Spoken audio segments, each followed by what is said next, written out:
하나님 말씀 봅니다. 하나님 말씀 마태복음 2장 1절에서 6절까지만 보겠습니다. 마태복음 2장 1절에서 6절까지 하나님 말씀이라 합니다. 헤로드 왕 때 예수께서 유대 베들레헴에서 나심에 동방으로부터 박사들이 예루살렘에 이르러 말하되 유대인의 왕으로 나신 이가 어디 계시냐? 우리가 동방에서 그의 별을 보고 그에게 경배하러 왔노라 하니 헤로드 왕과 온 예루살렘이 듣고 소동한지라. 왕이 모든 대제사장과 백성의 서기관들을 모아 그리스도가 어디서 나겠느냐 물으니 이르되 유대 베들레헴이 오니 이는 선지자로 이렇게 기록된 바 또 유대 땅 베들레헴아 너는 유대 고을 중에서 가장 작지 아니하도다. 내게서 한 다스리는 자가 나와서 내 백성 이스라엘의 목자가 되리라 하였음이니이다. 아멘.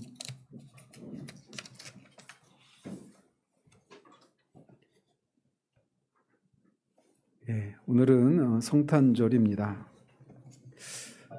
제가 밖에를 안 다녀서 바깥의 이 분위기를 다 알 수 있는 건 아니지만 아마 이 성탄절이 올해 성탄절이 또 여느 해하고는 또 다른 그런 성탄절이 아닌가 그런 생각을 해봅니다.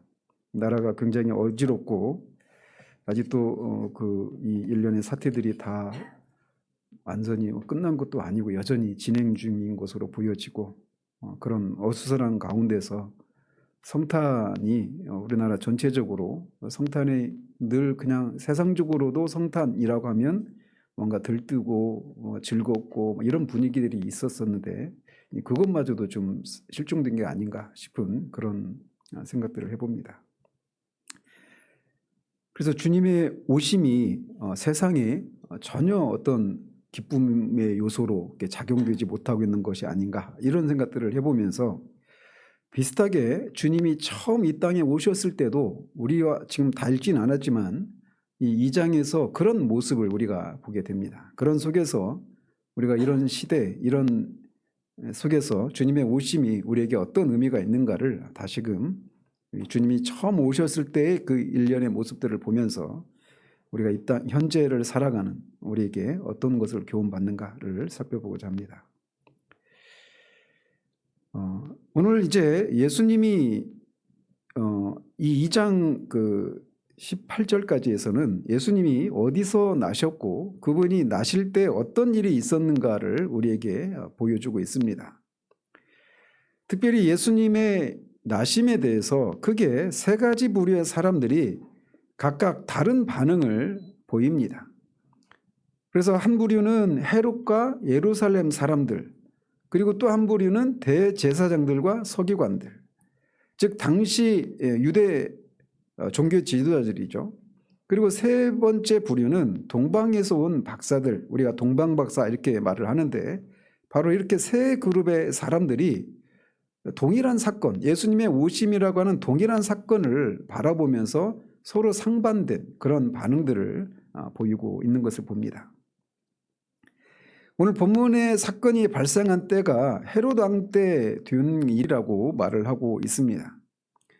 헤롯 성경의 신약 성경에 헤롯이라고 하는 이름의 이 왕들이 여러 등장을 합니다. 그래서 가장 예수님 당시에 이 헤롯은 소위 이제 헤롯 대왕이라고 일컫는 그런 사람입니다. 이 헤롯 여기에서 등장하는 헤롯은 반은 유대인이고 반은 에돔 사람입니다. 그는 여러 전쟁과 특히 팔레스타인 전쟁에서 로마의 공로를 크게 세워서 로마가 그를 신임해서 주전 47년경에 총독으로 임명이 됩니다. 그러다가 총독으로 임명되었다가 7년 정도 흐른 후에 주전 40년경에 왕이라고 하는 칭호를 받게 됩니다. 그리고 나서 그가 주전 4년에 죽게 되는데 그때까지 통치하면서 오랜 권좌를 누린 사람입니다. 그의 아들들도 이제 헤롯 아켈라오가 있고 또 분봉한 헤롯도 있고 헤롯 아그리파 또 아그리빠 2세, 헤롯 아그리빠 2세 이렇게 해서 헤롯이라고 하는 이름이 신약 성경에 굉장히 많이 등장을 해요. 근데 그 중에서 여기서 말하는 헤롯은 헤롯 대왕인 그의 아들들의 이름이 아들들이 아닌 그 최초의 그 왕인 시조라고 할 수 있는 헤롯 대왕을 가리킵니다. 그러니까 헤롯 왕 때 헤롯이 주전 4년에 죽었으니까 우리가 알다시피 AD와 BC를 예수님의 탄생 전을 BC, 예수님의 탄생 이후를 AD 이렇게 나누지 않습니까? 그래서 주전 그 주후 1년 이때가 주님이 태어난 해다 이렇게 통상적으로 알고 있는데 헤롯이 주전 4년에 죽었기 때문에 헤롯이 살아있을 때 주님이 태어나셨기 때문에 이 역사는 잘못된 거죠. 기록이 그 계산을 잘못해서 그렇게 된 겁니다. 그래서 최소 헤롯이 죽기 이전에 주님이 태어나셨으니까 주님의 탄생은 최소 주전 4년부터 계산을 해야 됩니다. 주전 4년 이전으로 돌아가야 되는 것이죠. 그래서 이 역사가 한 4년부터 한 7년 정도 사이에 그런 차이가 발생을 합니다.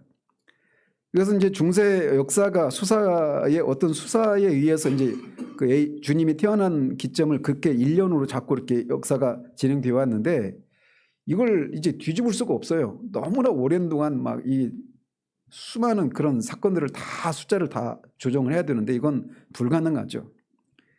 이제 그럼에도 불구하고 주님이 이 땅에 실제로 태어나셨다라고 하는 이 사실 자체는 우리가 부인되는 것이 아닙니다. 그리고 성경 기록이 주님이 태어난 날을 그때가 1년이다 이렇게 말한 것도 아니에요. 후세 사람이 이거를 계산을 잘못한 것이죠. 그런데 어쨌든 이 헤롯이라고 하는 인물은 앞에 말씀드린 그런 이력을 가진 사람인데 그는 굉장히 의심이 많았던, 그래서 자기의 왕권을 도전하는 사람들에 대한 이 정적에 대한 이런 경계와 의심이 정말 극한 극도에 이를 정도로 그렇게 아주 의심이 심했던 그런 사람이라고 합니다. 그래서 자신의 이 권좌를 위협할 만한 사람들을 굉장히 많이 죽여요. 그래서 자신의 왕권에 도전할 만한 사람들인 마카비의 5 방백들 그리고 이 미리암네라고 하는 자기의 부인도 죽입니다. 그리고 자기 딸도 죽이고 자기 아들 둘도 죽여요. 이 아들들이 자기를 죽이고 왕이 될지도 모른다라고 하는 이런 생각 때문에 부인도 딸도 아들들도 죽이는 그런 사람이었습니다.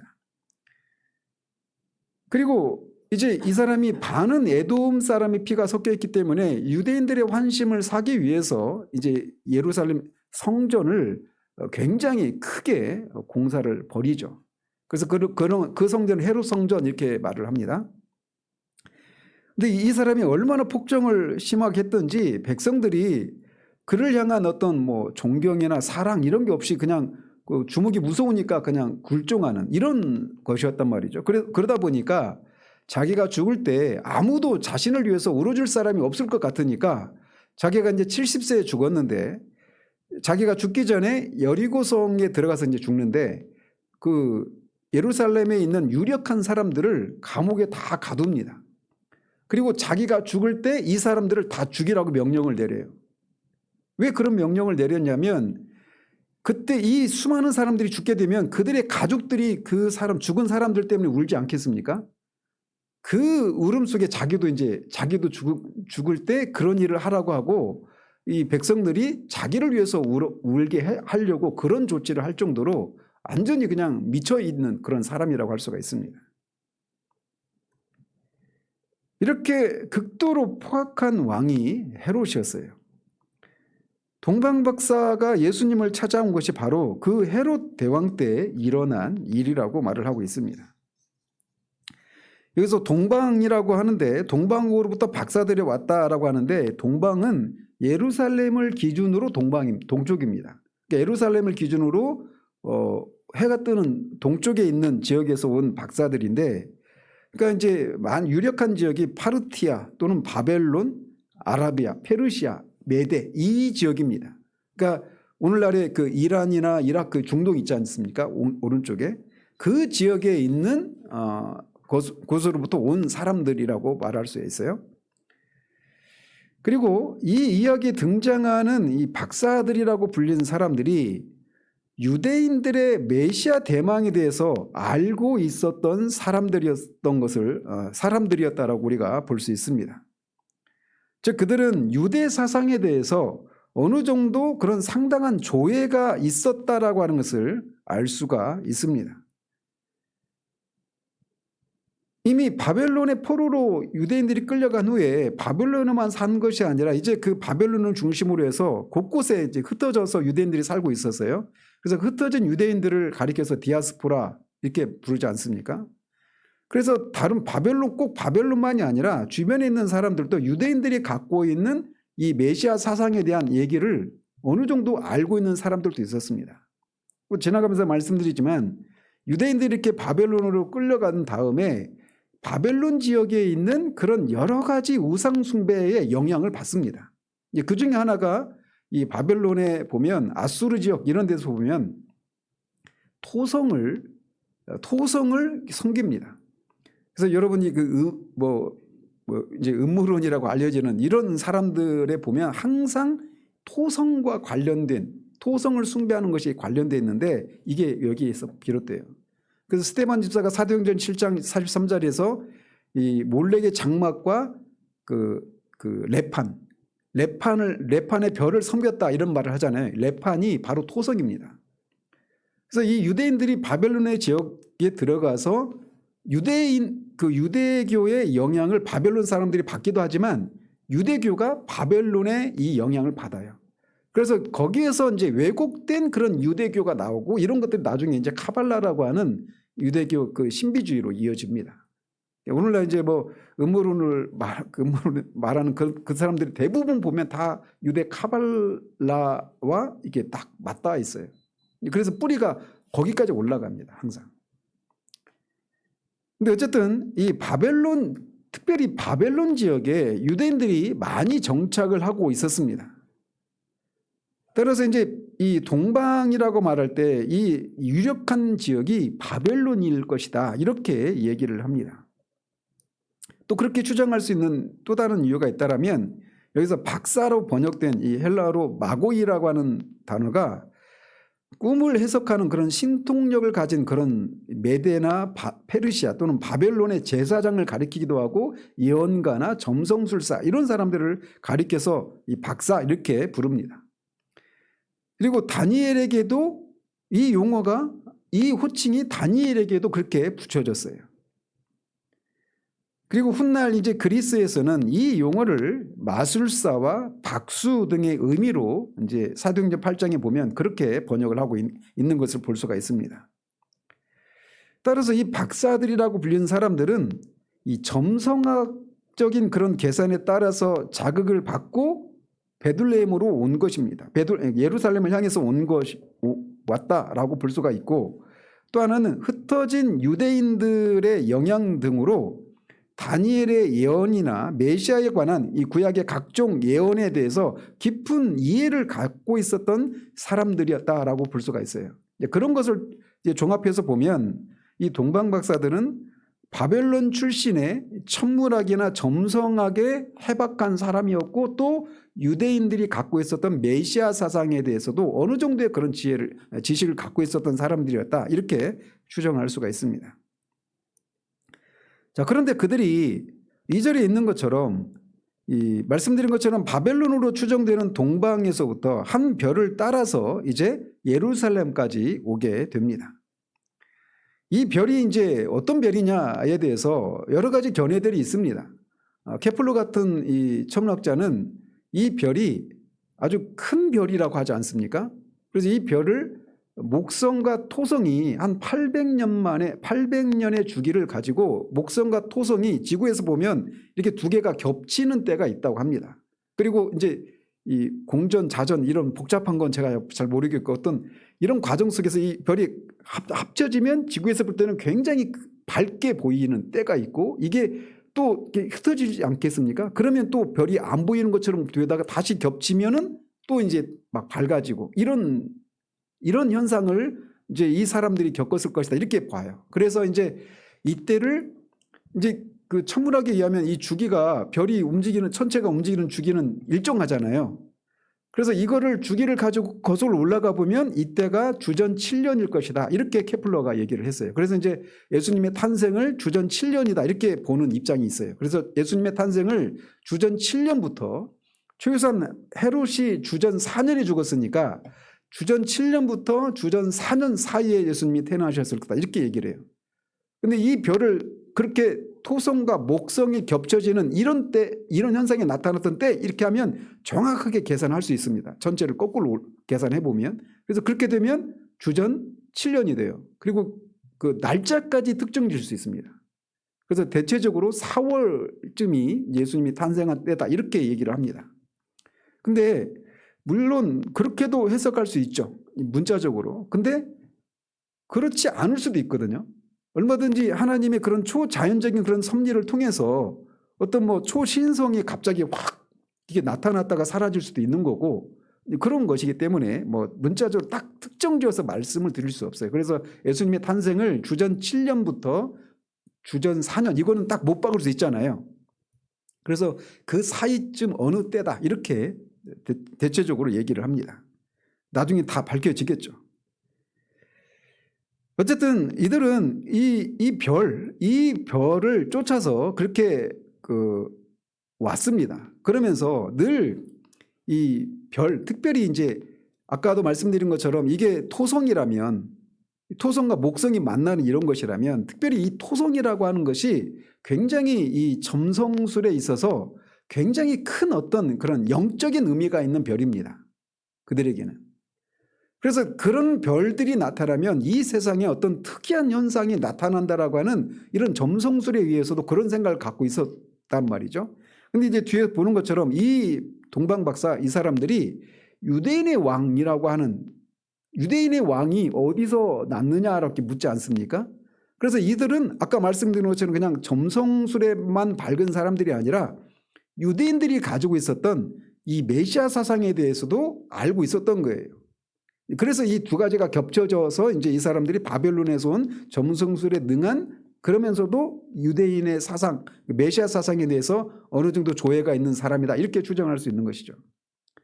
그래서 그들이 그 별을 보고 그렇게 막 쫓아오다가 예루살렘으로 왔단 말이죠.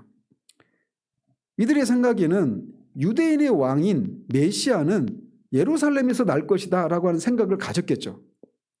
그러니까 이 예루살렘으로 찾아왔던 겁니다. 왕의 도성인 예루살렘에서 나지 않겠느냐 이런 생각을 했었던 것으로 보여집니다. 자, 그러면서 그들이 예루살렘 사람들에게 이렇게 질문을 합니다. 유대인의 왕으로 나신 이가 어디 계시냐 이렇게 얘기를 해요. 그래서 여기서도 유대인의 왕이라고 한 이 명칭은 이방인들이 메시아를 그렇게 이해를 합니다. 그러니까 유대인의 왕은 그냥 유대 사람으로서 장차 왕이 될 사람 이런 정도의 의미가 아니라 메시아로서의 왕을 의미하는 거예요. 유대인의 왕이라고 하는 이 호칭이 이방인들에게 있어서 유대인의 왕이라고 하는 개념은 그냥 뭐 헤롯도 유대인의 왕 이렇게 부를 수 있잖아 이방인 입장에서. 근데 그런 의미의 왕이 아니란 말이에요. 마치 유대인들은 메시아를 어떤 호칭으로 불렀습니까? 예수님 당시에 다윗의 자손 이렇게 이해를 했잖아요. 그래서 예수님이 예루살렘을 입성할 때도 아이들이 호산나 다윗의 자손으로 오시는 이여 이렇게 막 찬양하지 않습니까? 그 얘기는 예수님을 메시아로 그렇게 인정을 하고 그렇게 찬양을 하고 있는 거예요. 그래서 유대인들은 메시아를 다윗의 자손이라고 하는 호칭을 사용해서 메시아를 그렇게 인식을 하고 있다면 이방인들의 경우에는 유대인의 왕이라고 하는 그런 인식을 가지고 그 호칭을 썼던 거예요. 그러니까 이 동방 박사들은 이 유대인의 왕으로 나신 이가 어디 있느냐라고 하는 얘기는 그냥 여러 왕들 중에 유대의 사람으로서 여러 왕 중에 하나의 이런 개념이 아니라 메시아 내지는 어떤 신적인 기원을 가진 그런 존재로서의 왕이 어디서 났느냐 이런 의미로 묻고 있는 겁니다. 요세푸스에 의하면 메시아의 이 대망 사상은 당시 모든 유대인의 공통된 그런 소망이었었습니다. 특별히 바벨론 포로 사건으로 인해서 세계 각처에 흩어진 유대인들에 의해서 유대에서 나시는 메시아가 유대를 구하고 온 세상이 그로 인해서 축복을 받는다라고 하는 사상이 널리 퍼져 있었습니다. 한편 예수 그리스도는 이렇게 유대인의 왕으로 오셨고 십자가에서 거기에도 유대인의 왕이라고 하는 그런 명패가 붙지 않습니까? 그래서 이런 것을 통해서도 이 주님의 그 메시아 되심을 직간접적으로 드러내고 계십니다.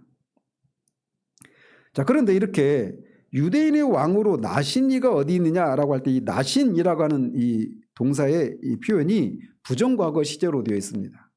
그러니까 나실 왕이 아니라 나신 왕이에요. 이미 태어나셨다라는 것입니다. 즉 이미 예수님이 태어나셨다 이렇게 말을 하고 있는 거예요. 그리고 그들이 동방에서 왔다고 하지 않았습니까? 별의 인도를 받고. 그래서 그 지역이 이 바벨론이라고 추정하는 것이 가장 유력한데 거기로부터 예루살렘까지는 거리가 한 1400km 정도 됩니다. 그러니까 그 당시는 뭐 낙타를 타고 왔든지 뭐 걸어왔든지 뭐 이런 그 이동 수단이 그런 거니까 그런 것을 감안해서 1400km 정도 이렇게 떨어진 지역에서 왔다는 얘기는 그들이 뭐 한두 주 사이에 온 게 아니겠죠. 최소 몇 달에서 그보다는 훨씬 더 이전부터 왔을 거란 말이에요. 그래서 이제 학자들은 예수님이 나신 것을 기준으로 그 별의 인도를 받고 이들이 움직여서 예수님이 딱 예루살렘 왔을 때는 예수님이 이미 나셨단 말이에요. 그래서 처음에 별의 인도를 받고 거기서부터 출발해서 여기까지 오기까지 그 시간을 적게는 6개월에서 길게는 20개월까지도 봅니다.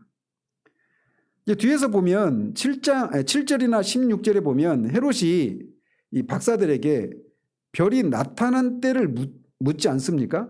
그리고 나서 이 자신이 이 동방 박사들한테 속았다라는 걸 알고 베들레헴에 있는 아이들을 죽이는데 몇 살 아래에 있는 아이들을 죽여요? 2살 아래에 있는 아이들을 죽이잖아요. 그러니까 막 갓 태어났다면 예수님이 갓 태어났다면 그냥 갓난아이만 죽이면 되잖아요. 근데 2살 아이까지 죽였던 것은 이들이 별의 인도를 받은 그 최초의 시점을 기준으로 그때부터 생각해 보면 길게는 20개월까지 볼 수가 있기 때문에 2살 아래 아이들을 다 죽였던 겁니다. 따라서 이 동방 박사들이 예루살렘에 들어갔을 때는 이미 예수님이 베들레헴에서 나신 이후예요. 그러니까 이게 낳은 지 바로 그 날인지 아니면 어느 정도 시간이 흘렀는지는 분명하지는 않습니다. 그러나 최소한 예수님이 이미 나신 후에 이렇게 동방 박사가 그들을 찾아왔다라고 할 수가 있습니다. 그래서 이 예루살렘과 그리고 또 예루살렘과 베들레헴은 거리가 한 10km 미만입니다. 그 뒤에 보면 이제 요한복음 11장에 보면 한 5리 정도 된다고 하거든요. 그러니까 2.5km입니다. 베들레헴에서 그 예루살렘까지는. 그리고 또 어떤 데서 보면 한 10km 미만 정도 보이는데 그러니까 예루살렘에서 베들레헴까지는 굉장히 그렇게 가까운 거리에 있는 거예요. 그런데 이 동방 박사들이 이렇게 와서 유대인의 왕으로 나신 이가 어디 있느냐라고 물었을 때 그 사실을 알고 있는 사람은 아무도 없었다는 겁니다. 예루살렘에 있는 사람들 중에 베들레헴에서 유대인의 왕으로 나신 존재가 있다라고 하는 것을 아는 존재가 아무도 없어요. 누가복음에 보면 그 예수님이 그 유대인의 왕으로 나셨다라고 하는 것을 안 최초의 사람들이 누굽니까? 목자들이죠. 목자들이 그렇게 와서 마구간에 누워있는 아이를 보고 경배하지 않습니까? 그러니까 그 소수의 사람들 말고는 거의 지금 예수님이 나셨다라는 소식을 알고 있지 못해요. 그런데 동방에서부터 온 이 이방인들은 말씀드린 것처럼 거의 1400km 이상을 떨어져 있는 그 지역으로부터 굉장한 위험을 무릅쓰고 여기까지 온 겁니다. 지금도 이 거리를 뭐 여행하는데 그 당시에는 막 길에 위험들이 많이 있지 않았겠습니까? 날씨에 뭐 영향도 있겠고 강도들의 위험도 있었겠고. 근데 이거를 무릅쓰고 그 먼 거리를 쫓아서 여기까지 온 겁니다. 그래서 고대 사회의 그런 여행의 위험과 고단함을 생각하면 이 동방박사들이 유대인의 왕, 즉 그리스도를 찾아 나선 그들의 열심은 이 예루살렘 사람들과 비교하면 굉장히 큰 열심을 가진 사람들이었다, 이렇게 볼 수가 있단 말이죠.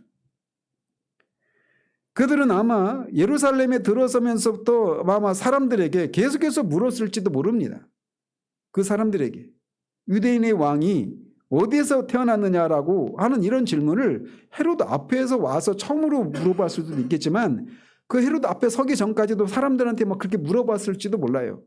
그리고 그들이 그 별이 상징하는 것처럼 유대인의 왕이 태어났다라면 아마 예루살렘이 평상시 같지는 않았지 않겠어요? 막 떠들썩하고 이 당시 유대인들에게는 메시아가 오셔서 우리를 이 모든 상황으로부터 우리를 건지시고 다시 한번 이스라엘이 세계 중심 국가로 서게 되는 그런 날이 올 것이다 라고 하는 이런 메시아에 대한 이런 열망이 대단했던 그런 때였단 말이에요. 그런 온 이스라엘이 그렇게 그리스도가 메시아가 오기를 기다리고 있었던 상황이었는데 만약에 그들이 기다렸던 메시아가 왔다면 예루살렘은 아마 막 환호와 축제 분위기로 막 떠들썩했을 거란 말이에요. 근데 동방박사가 와서 그 질문을 했을 때는 헤롯을 비롯해서 아무도 그런 반응을 보이지 않고 있는 것을 확인하게 되었단 말이죠.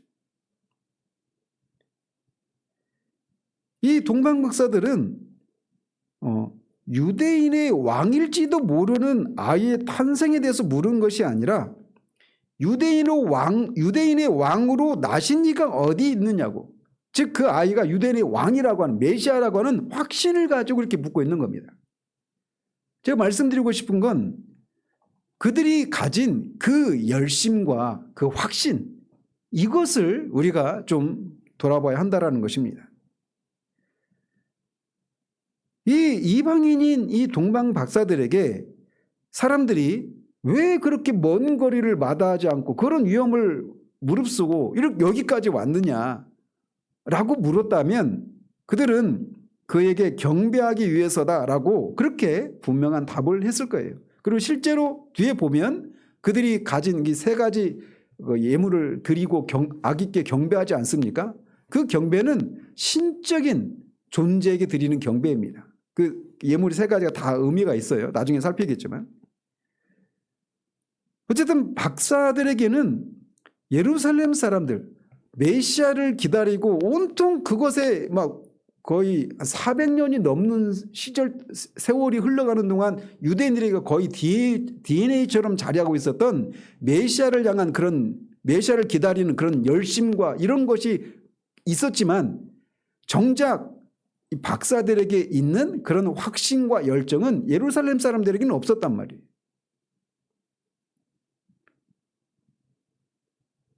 이런 동방박사들의 모습에서 우리가 봐야 될 것은 그리스도에 대해서 무엇인가 알고 있는 사람은 그 그리스도를 더 알고 싶은 열정을 가지게 된다는 사실입니다. 그리고 그리스도를 더 알고 싶어하는 그 삶의 목적은 그리스도를 더 온전하게 경배하고 예배하기 위함입니다. 동방박사가 우리에게 그것을 보여주고 있는 거예요. 이런 면에서 우리에게 그들에게 있는 이런 열심과 확신이 있는가라고 제가 이 아침에 묻고 싶은 겁니다.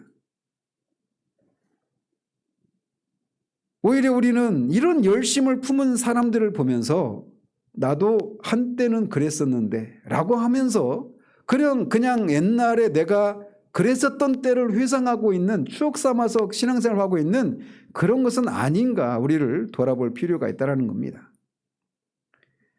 그리스도를 아는 지식은 우리가 교리책 몇 권을, 기독론을 몇 권 읽으면 다 마스터할 수 있는 것이 아닙니다. 그리스도의 십자가도 마찬가지죠. 우리에게 베풀어 주신 그 구원의 의미를 아는 지식에 있어서도 마찬가지입니다. 그리고 그런 일을 행하신 하나님의 존재와 성품에 대한 지식, 이건 역시도 마찬가지예요. 우리가 이 정도 몇 년 또는 몇십 년 하고 나면 더 이상 우리가 알 것이 없는 이런 것이 아니라고 하는 것입니다. 지식에 대해서만이 아닙니다. 지식에 대해서뿐만 아니라 일의 차원에서도 마찬가지입니다.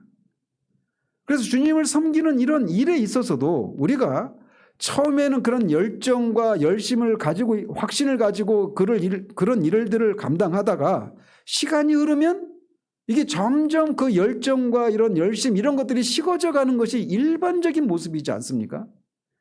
근데 주님을 섬기는 일에 있어서도 이 동방박사는 우리에게 그런 것이 정상적이지 않다라고 하는 것을 우리에게 교훈해 주고 있단 말이에요.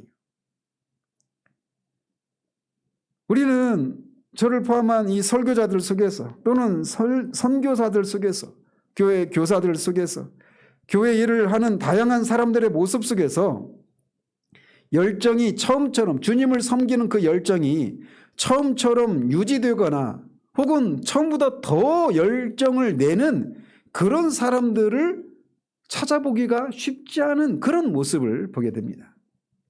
오히려 우리가 더 흔히 발견하는 이런 모습은 주님을 섬기는 일에 있어서 타성에 젖어버린, 옛날에는 내가 이런 열심을 냈는데 지금은 그렇지 못해 라고 하면서 그런 생각을 하고 있는 이런 사람들을 보기가 쉽지 않은가라는 것입니다. 사도 바울은 빌립보서 3장에서 이렇게 말을 합니다. 내가 이미 얻었다 함도 아니요 온전히 이루었다 함도 아니라 오직 내가 그리스도 예수께 잡힌 바 된 그것을 잡으려고 달려가노라. 형제들아, 나는 내가 아직 잡은 줄로 여기지 아니하고 오직 한 일, 즉 뒤에 있는 것은 잊어버리고 앞에 있는 것을 잡으려고 표대를 향하여 그리스도 예수 안에서 하나님이 위에서 부르신 부름의 상을 위하여 달려가노라 라고 말합니다.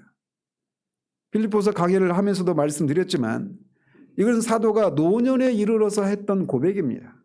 여기서 잡으려고 라고 한 이 단어가 말씀드렸죠. 100m 달리기를 하는 사람이 그 마지막 피니시 라인을 통과하기 전에 그냥 일반적으로 그 마지막 그 피니시 라인을 그냥 일반적으로 이렇게 통과하지 않죠. 최대한 조금이라도 더 앞서서 그거를 도달하려고 막 가슴을 확 내밀든지 아니면 손을 막 뻗든지 이런 식으로 달리지 않습니까? 전심전력에서 달려왔는데 그 마지막 순간에 조금이라도 더 빨리 거기에 결승점에 도달하기 위해서 막 그렇게 하는 것처럼 그런 모습을 보여주는 겁니다. 사도 바울이 이제 노년에 이르렀는데 난 힘도 없고 주님을 섬기는데 내가 지금 몇십 년을 이렇게 소진하고 했는데 이제 나는 더 이상 주님을 위한 이런 섬기는 일에 있어서 나는 이제 뒤로 물러가야 된다 이런 모습을 보이고 있지 않단 말이에요. 노년에 이르러서 더 지금까지도 주님을 위해서 우리가 그 사도 바울의 그 섬김의 그런 모습을 보지 않습니까? 그 열심을 보지 않습니까? 근데 그 마지막에 가서는 더욱더 뒤에 있는 것은 잊어버리고 더 열심을 내고 있는 이런 모습을 보여주고 있단 말이죠. 사도의 이런 모습은 오늘날 안이한 그리스도의 교회를 부끄럽게 하는 그런 모습이라고 할 수가 있습니다. 로이드 존스 목사님도 그런 말씀을 하셨어요. 그가 노년에 이 설교를 목회 그 말년쯤에 그런 설교를 하셨는데 자신이 이제 말씀을 새롭게 깨닫는 것 같고 아직도 자기가 할 얘기가 많다라고 말을 합니다. 이게 정상적인 섬김의 자세란 말이에요. 우리는 얼마나 우리가 하던 것들에 이런 열심이 없이 타성에 젖어버린 모습으로 주님을 섬기는 일에 있어서 그런 모습을 드러내기가 쉬운가라는 것을 이 동방박사들의 이 열정과 확신을 통해서 우리 자신을 좀 다시 한번 돌아볼 필요가 있습니다. 자, 그리고 이렇게 동방박사들이 유대인의 왕으로 나신 이가 어디 있느냐라고 이렇게 묻자 이 질문에 대한 소문을 헤롯과 온 예루살렘이 듣게 됩니다. 그런데 유대인의 왕, 즉 그리스도가 나셨다라고 하는 이 사실은 누가복음에 있는 이 시몬과 안나와 같은 이런 이스라엘의 위로를 기다렸던 몇몇 사람을 제외한 다른 사람들에게는 주님이 오셨다라고 하는 것, 메시아가 오셨다라고 하는 이 소식이 기쁨과 소망의 소식이 되지를 못하고 오히려 소동하게 되는 일이 되고 말았습니다. 여기서 소동하다라고 하는 단어의 헬라어는 타라소라고 하는 건데 뒤흔들리다, 당황하게 하다, 무섭게 하다 이런 뜻입니다. 그러니까 이 유대인의 왕이 났다는 소식이 헤롯과 예루살렘 사람들에게 기뻐서 소동이 일어나는 것이 아니라 두려움과 공포와 이런 것으로 다가왔다라는 거예요. 헤롯이 이렇게 두려워했던 것은 민족적이고 정체적인 메시아를 기대했던 이 유대인의 메시아관의 연장선상에서 보이는 반응입니다. 무슨 말씀이냐? 유대인들은 메시아가 오면 이 자신의 이 로마 식민지로부터 우리를 건지고 해방시켜주고 독립시켜주고 예루살렘을 중심으로 한 이스라엘이 세계의 중심 국가가 될 것이다. 그런 메시아를 기다렸습니다. 지금도 유대인들이 지금 그런 메시아를 기다리죠. 성경적인 개념이 아니에요. 근데 거기에 지금 기독교 세대주의와 이 메시아닉 주 사상에 빠진 사람들이 이런 초대 예수님이 오실 당시에 유대인들과 같은 그런 메시아관을 가지고 지금 그렇게 거기에 같이 부하 노동하고 있는 그런 모습을 봅니다. 어쨌든 헤롯은 당시 유대인의 왕, 이 메시아가 오면 이렇게 정치적인 메시아로서 그렇게 인식을 하고 있었단 말이에요. 그런데 헤롯의 입장에서 보면 유대인의 왕이 왔다는 얘기는 자신은 어떻게 된다는 얘기입니까? 자신은 이 왕에 의해서 자신의 왕권을 잃어버리게 되는 그런 것이 되는 거예요. 그래서 자신이 이 그리스도에 의해서 왕권을 빼앗기고 로마의 이 식민지로부터 벗어나려면 로마와 전쟁을 해야 되지 않습니까? 그러면서 그런 일이 벌어질 것에 대한 두려움 때문에 이렇게 소동을 했던 겁니다. 뿐만 아니라 예루살렘 사람들도 소동했다, 두려워 떨었다라고 얘기를 해요. 그들이 그렇게 떨었던 것은 그들이 당시 헤롯 왕이 앞에서 말씀드린 것처럼 그렇게 포악한 왕이라고 하는 사실을 알고 있었기 때문입니다. 만약에 유대인의 왕이 나면 헤롯은 결코 순순히 자신의 자리를 넘겨줄 사람이 아니겠죠. 엄청난 피바람이 불 것이라고 하는 이런 생각을 했기 때문에 예루살렘 사람들이 두려워 떨었던 겁니다. 예수님이 오신 이 사실이 동방 박사들에게는 기쁨의 소식이었지만, 그리고 시므온과 안나와 같은 이스라엘의 위로를 기다렸던, 메시아를 기다렸던 사람들에게는 기쁨의 소식이었고, 그 메시아를 알아봤던 사람들에게는 기쁨의 소식이었지만, 헤롯이나 예루살렘 사람들에게는 이렇게 두려워 떨게 만드는 공포의 이런 소식이었던 겁니다.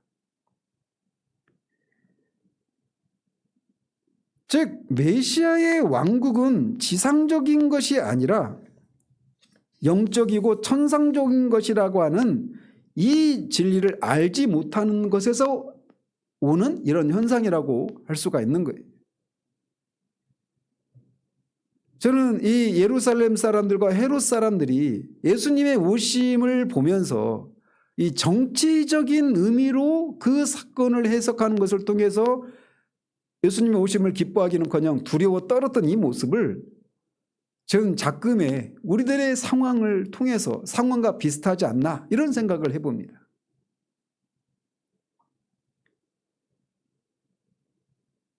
오늘날도 예수님을 믿게 되면 오히려 집안에 분란과 우환이 생긴다거나 또는 하던 일을 마음껏 하지 못하게 된다는 이유로 주님을 거부하는 사람들이 많습니다.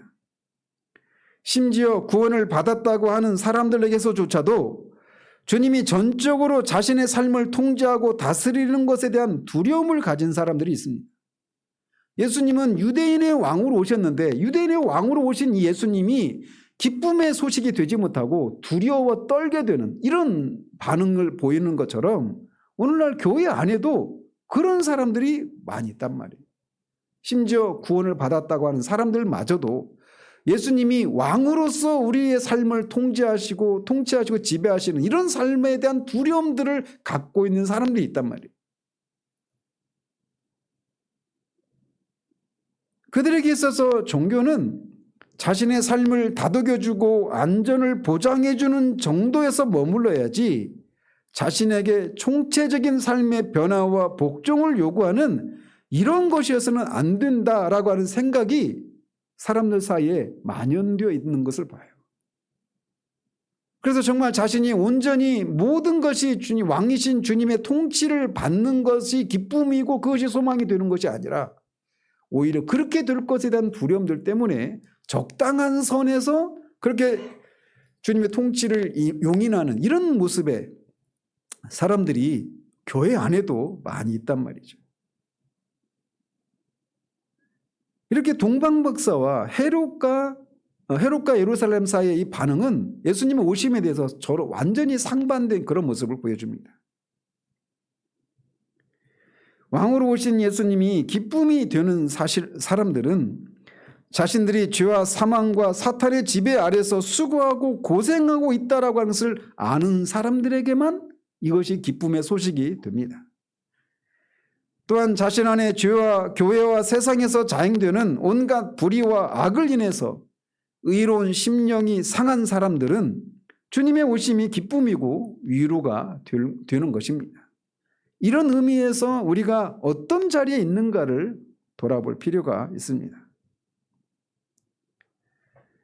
어쨌든 유대인의 왕으로 오신 이가 어디 있느냐라고 하는 이 질문을 받자 그렇게 포악한 헤롯도 그 유대인의 왕이 그리스도라고 하는 것을 곧장 알아챕니다.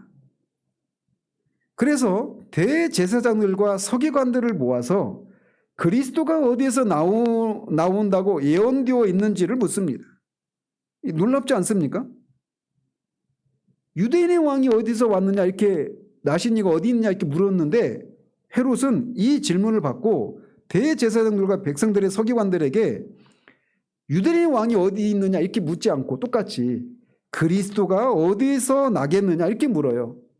그러니까 이 질문이 유대인의 왕은 그리스도를 가리킨다, 메시아를 가리킨다라고 하는 것을 헤롯도 알고 있었다는 얘기입니다. 여기서 말하는 대제사장은 당시 주로 사두개인들이 대제사장 그룹이었어요.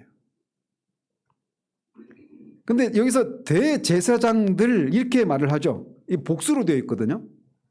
근데 우리가 알다시피 바벨론의 포로로 끌려가기 전까지는 대제사장은 그 사람이 대제사장이 되고 죽기까지는 죽은 다음에 새롭게 대제사장이 되었습니다. 그래서 솔로몬 성전에서부터 바벨론 포로기까지 한 410년 정도 시간인데 그 기간 동안에 대제사장의 숫자는 18명에 불과했대요. 그런데 그 이후로는 대제사장이 그렇게 한 사람이 죽은 다음에 대제사장이 세워지고 이런 것이 아니라 굉장히 이제 수시로 대제사장이 그렇게 임명되고 폐위되고 이런 일이 있었다고 합니다. 그래서 바벨론의 성전 이 스룹바벨에 의해서 성전이 재건된 이후부터 헤롯 때까지 기간이 약 420년 정도 되는데 그 420년 동안에는 300명이 넘는 수의 대제사장이 교체되었다고 합니다. 그래서 이 당시에 대제사장들이 여럿이 있었던 거예요. 이에 비해서 서기관들은 주로 바리새인들이었습니다. 대제사장들은 사두개인들이었고 서기관들은 바리새인들이었어요. 그래서 이 사람들은 율법에 능통하고 구약의 구전에 해박한 지식을 가졌던 일종의 율법에 대한 해석자고 교사였습니다. 그래서 이 서기관들을 율법사로 이렇게 부르기도 했던 이유가 바로 거기에서 연유합니다. 당시 시민법의 상당 부분이 서기관들의 해석에 근거해서 만들어질 정도로 그들의 권위는 대단했다고 합니다.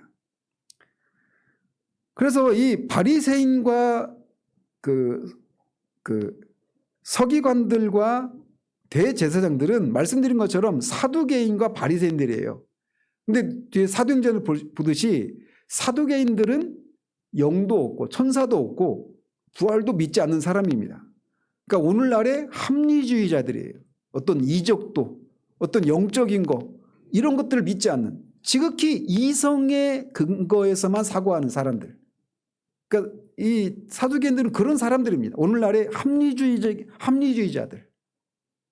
이에 비해서 바리새인들은 천사의 존재도 믿고 영적인 것들을 다 믿고 부활도, 죽은 자의 부활도 믿습니다. 그래서 사두개인들과 이 바리새인들은 서로 신학적인 노선이 완전히 달라요. 그래서 둘 사이에는 막 하나 되는 일이 거의 없단 말이에요. 그런데 헤롯은 이렇게 서로 적대적인 관계에 있는, 라이벌 관계에 있는 대제사장들과 서기관들을 다 불러서 그리스도가 어디에서 난다고 예언되어 있느냐고 묻습니다. 말씀드린 것처럼 대제사장과 서기관들은 성전 제사와 성경에 익숙한 사람들이었습니다. 즉 종교적으로 보면 굉장히 최고의 자리에 있었던 사람들이었다, 이렇게 말씀드릴 수가 있어요.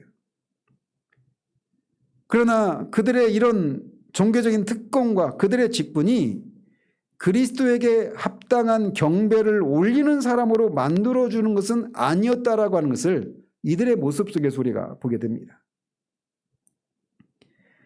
이들은 헤롯의 그 질문에 유대인의 왕이 5절 이하에서 나온 것처럼 미가 선지서에서 예언되어 있는 것처럼 베들레헴에서 메시아가 난다고 되어 있다라고 하는 이 사실을 즉각적으로 헤롯에게 알려줍니다.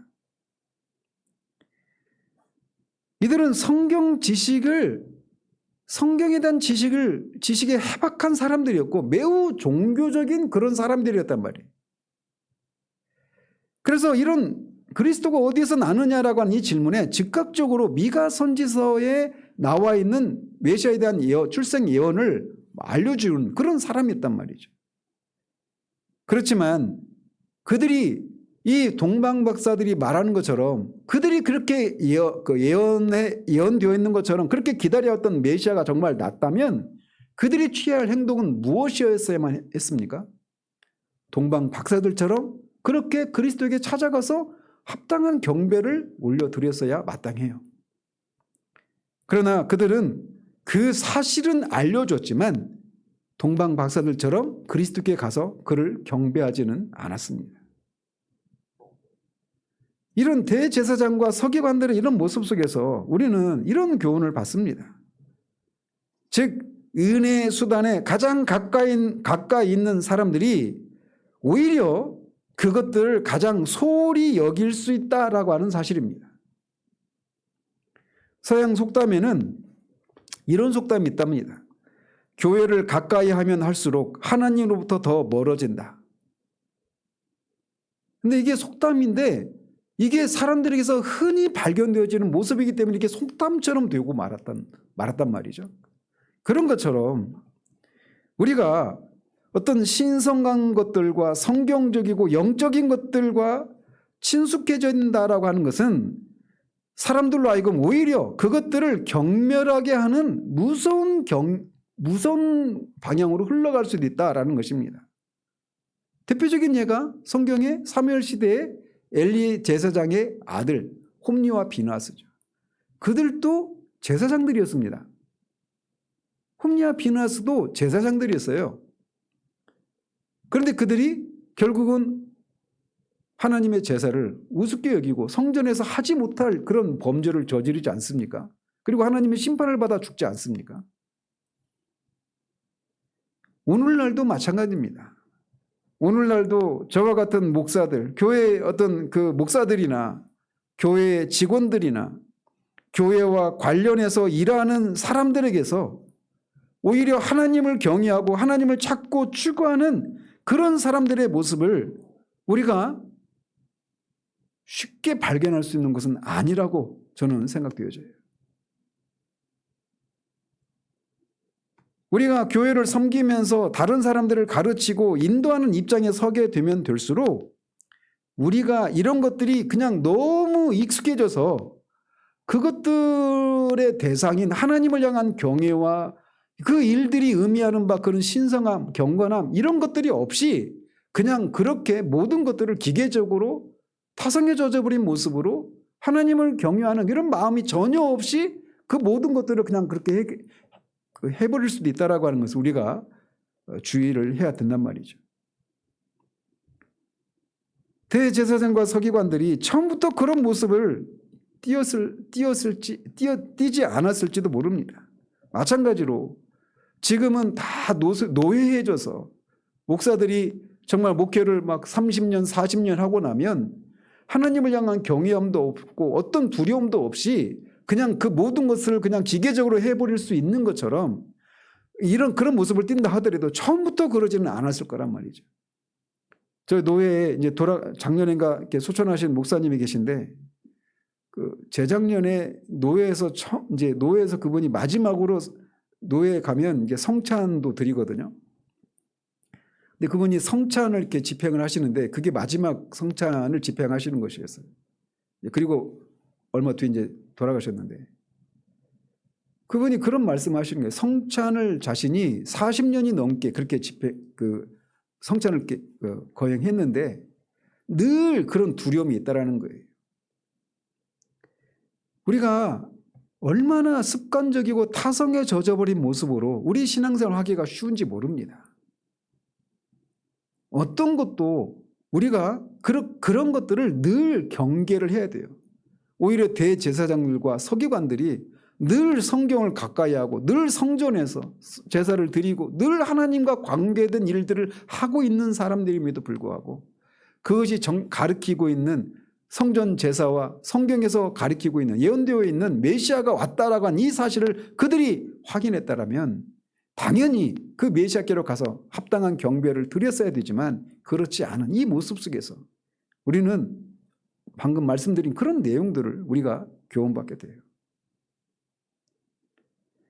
처음에 경외함과 두려움이 점점 사라지고 은혜의 수단을 아무렇지 않게 생각하고 다루는 무감각함이 자리하는 것에 대해서 우리가 경계해야 합니다.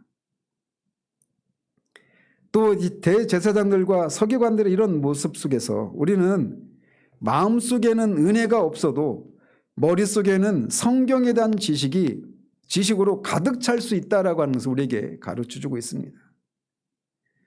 말씀드린 것처럼 그 포악했던 헤롯 왕도 유대인의 왕이 어디서 났느냐라고 하는 이 말을 들을 때 바로 유대인의 왕이 그리스도라고 하는 이런 지식을 가지고 있었던 것을 봅니다. 물론 정치적인 개념의 메시아 사상이긴 했지만 헤롯도 그리스도에 대한 얼마간의 성경 지식을 가지고 있었다라는 것을 우리에게 보여주고 있는 거예요. 그래서 이에 대해서 더 전문적인 지식을 가지고 있었을 대제사장과 서기관들에게 이렇게 그리스도가 어디서 났느냐라고 묻고 있는 겁니다. 뿐만 아니라 이런 헤롯의 질문에 대제사장과 서기관들이 조금의 지체함도 없이 미가서에서 예언된 성경 구절을 인용하고 있는 것을 우리가 주목해야 됩니다. 즉 이들도 성경에 대한 지식이 해박했다라고 하는 것을 우리가 알 수 있는 거예요. 그러나 말씀드린 것처럼 그들은 오실 구세주를 찾기 위해서 베들레헴으로 가지 않았습니다. 이때뿐만 아니라 예수님이 본격적으로 공개적으로 메시아 사역을 감당하신 이후에는 이들이 가장 예수님을 적대했던 사람들이 되고 맙니다.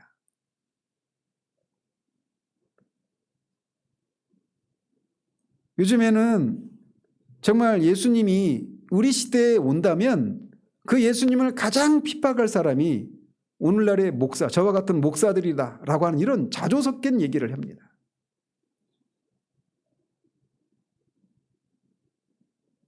이 대제사장과 서기관들이 소유한 성경 지식은 그리스도를 예비하는 대로 이어지지 않았습니다. 성경에 대한 지식은 그게 올바르게 사용되었을 때만 효력이 있는 것이고 훌륭한 것입니다. 그러나 성경에 대한 수많은 지식을 소유하고 있을지라도 그 지식이 하나님을 경외하고 그리스도를 구세주와 주로 섬기는 대로 이어지지 않는다면 오히려 그 지식이 훗날 그 사람을 심판하는 그런 도구로 전락되고 말 것입니다. 이런 의미에서 우리는 주님을 아는 지식을 추구하는 이 일에 있어서도 우리가 굉장한 주의를 요합니다. 우리가 주의할 것은 체계적인 신학 지식을 아는 것에서 오는 지적인 만족을 마치 주님 자신을 아는 것에서 오는 만족과 오해하는 것입니다. 주님을 아는 지식, 체계적으로 교리화되고 정교화될 필요가 있어요. 그러나 체계적이고 교리적인 그런 신학적인 지식을 갖고 있는 것이 그것이 가리키는 주님을 향한 그런 섬김과 예배로 이어지지 않을 수도 있다라고 하는 면에서 우리가 이 교리를 배워가는 일에 있어서 우리가 주의를 요한단 말이죠. 이 둘은 전혀 별개의 것일 수 있다라는 사실입니다. 물론 우리는 교리를 배워야 하고 체계적인 신학을 표방해야 합니다. 그러나 이것이 단지 정보로서만 자신 안에 남아있는 것이 된다면 그의 신앙은 굉장히 메마르고 활기도 생명력도 띠지 못하게 될 것입니다. 그래서 제가 몇 번이나 이렇게 말씀드렸지만 우리가 늘 이 라일 감독이 말했던 이 얘기를 늘 상기를 해야 돼요. 수시로. 그가 거룩이라는 책 속에서 이렇게 말을 합니다. 주 예수는 실제로 살아계신 인격이라는 것을 영원한 진리라고 명심하라. 나는 오늘날 많은 신앙 고백자들이 주님의 인성을 잊고 있음을 안타깝게 생각한다. 그들은 구주에 대한 말보다는 구원에 대한 말을 많이 한다. 이 얘기가 우리가 오후 예배 때 말씀드린 것처럼 그리스도와 그리스도로 말미암은 구원의 혜택을 분리하는 것, 이것과 똑같은 개념이에요. 라일도 그런 용어를 쓰지 않았지만 그거를 주의하고 있는 겁니다. 그래서 말씀드리면 그들은 구주에 대한 말보다는 구원에 대한 말을 많이 한다. 또 구속자에 대해서보다는 구속에 대한 말을 많이 하며 예수에 대해서보다는 칭의에 대한 말을 많이 하며 그리스도의 인격에 대해서보다는 그리스도의 행위에 대한 말을 많이 한다. 이것은 큰 잘못으로 오늘날 많은 신앙 고백자들의 신앙이 메마르고 활기가 없는 이유를 설명해 준다. 당신이 영원히 은혜 안에서 성장하며 믿음 안에서 기쁨과 평화를 누리기를 원한다면 이러한 잘못에 빠지지 않도록 조심하라. 복음을 무미 건조한 교리들의 집합체로 여기는 태도를 버리라. 그것은 강하고 살아계신 분의 계시이며 당신은 날마다 그분 앞에서 살아야 한다고 생각하라. 그것을 단순히 추상적인 주장들과 난해한 원리들과 규칙들의 집합체라고 여기지 말라. 그것은 우리의 훌륭한 친구를 소개하는 입문서라고 여기라. 그것이 사도들이 전파한 복음이다. 그들은 사람들에게 추상적인 사랑과 자비와 용서를 전파하며 돌아다닌 것이 아니다. 그들이 전파한 주제는 살아계신 그리스도의 사랑하는 마음이었다. 이것은 성화를 촉진시키고 영광을 받을 수 있게 만들어주는 복음이다. 그것 이외의 것들은 전혀 그리스도께서 친히 현존하시는 천국, 그리스도의 얼굴을 대면하여 만나는 영광을 대비하게 하며 세상에 실제로 살아계신 인격으로서의 그리스도와의 교제를 깨닫게 하지 못한다. 저는 이 부분만 따로 포스트에다 이렇게 프린트를 해가지고 성경 속에 늘 끼워놓고 있습니다. 수시로 봅니다. 저 같은 사람이 특히 빠지기 쉬운 거예요. 늘 그리스도와 그의 인격, 그의 인격과 그가 하신 일을 분리하는 것. 이것이 우리가 메마른 신앙을 하기가 쉬운 이유 중에 하나예요. 그것이 전부는 아닌지 모르지만 말이죠. 주님을 아는 지식이 이 대제사장들과 서기관들은 그렇게 즉각적으로 답을 할 수 있을 정도의 지식을 갖고 있었지만 주님을 경배하고 주님을 사랑하고 그분의 뜻에 자신의 모든 것을 헌신하는 그런 삶으로 이어지지 않았어요. 그런 면에서 우리가 이런 것들을 주의해야 됩니다. 특별히 우리 교회같이 교리를 가르치는 일에 열심을 내고 또 교리적인 것들에 익숙해지면 익숙해질수록 우리가 이런 것들을 주의해야 됩니다. 어쨌든 주님이 오셨을 때 세상은 이렇게 헤롯과 예루살렘 사람들처럼 주님의 오심이 오히려 그들을 두려워 떨게 만드는 이런 모습이, 이런 반응을 보이든가, 아니면 대제사장들과 서기관들처럼 주님이 오셨구나라고 하는 이 지식을 갖고는 있지만 그것이 주님을 향한 경배로 이어지지 않는 이런 반응을 보였던 이 사람들이 있는가 하면 동방 박사들처럼 희미한 지식을 갖고 있었음에도 불구하고 이들은 대제사장들과 서기관들이 갖고 있었던 메시아에 대한 지식을 갖고 있지 않았습니다. 그런 정도까지는 없었어요. 그러니까 예루살렘으로 찾아갔죠. 베들레헴이 아니라. 그럼에도 불구하고 그들이 그렇게 먼 거리를 마다하지 않고 그렇게까지 와서 주님을 메시아로, 유대인의 왕으로, 메시아로 알고 그분께 신적인 경배를 올려드리고 그 열심과 확신이 있었던 이런 반응을 보이기도 한단 말이죠. 여러분들은 어떤 반응을 보이는 사람들입니까? 주님의 오심이 이 헤롯과 예루살렘처럼 그저 어떤 정치적인 의미로만 해석을 해서 자꾸의 이 현실이 이 정치적인 어떤 문제 때문에 우리가 거기서 오는 어떤 혼란과 염려와 두려움 그것이 더 커서 주님의 오심이 아무런 이런 것에 영향을 미치지 않는 그런 주님의 오심은 아닌지 이 성탄절에 우리가 다시금 돌아봐야 됩니다. 주님은 그 세상에 들어오셨습니다. 평화의 왕으로 오시고 그리고 그분의 십자가의 죽으심을 통해 그분의 죽으시고 다시 살아나신 걸 통해서 그를 믿는 자들을 구원해 내시고 그들을 하나님 나라의 백성으로 삼아주시는 일을 하십니다. 그리고 그분이 오심으로 하나님 나라가 이 땅에 이미 들어오셨어요. 그리고 그 나라는 의로 통치되는 나라입니다. 지금 우리가 보여지는 이 모든 현실은 인간적인 생각, 정치적인 그런 식견으로만 보면 이쪽인지 저쪽인지에 대해서 불안하고 불확실하고 그런 것이 있습니다. 그러나 주님이 이 땅에 이미 임한 이 하나님 나라는 반드시 의로 통치되고 반드시 이 하나님 나라의 왕이신 주님이 세상의 왕으로 다시 오셔서 이 세상에 일어나고 있는 모든 불의와 모순과 이 어그러짐을 다 개혁하시고 새롭게 하시는 의가 거하는 새하늘과 새 땅을 마침내 이루실 것이라고 하는 것을 우리가 기억하고 그것을 내다보면서 보여지는 현실에 의해서 그렇게 소동하고 요란한 그런 삶을 살아가는 우리들 되지 않기를 바랍니다. 주님의 오심을 이 동방 박사들처럼 그 혼란스러운 상황 속에서도 세상에 마치 태양의 눈처럼 그런 평강을 누릴 수 있었던 것처럼 주님의 오심이 우리들에게 이 시대에 그런 의미가 되어지기를 바랍니다. 기도하겠습니다. 하나님 아버지, 주님이 처음 이 세상에 오셨을 때 헤롯과 예루살렘 사람들은 주님이 오셨다라는 그 사실이 그들에게 기쁨과 소망이 아니라 오히려 두려움의 소식으로 들렸던 것을 보게 됩니다. 또 대제사장과 서기관들은 주님의 오심에 대한 지식을 갖고 있었음에도 불구하고 주님의 그 주님을 주님으로 인정하고 경배하는 대로 나가지 못하고 그들이 그냥 정보로서만 그런 성경적인 지식을 갖고 있었던 그런 모습을 또 봅니다.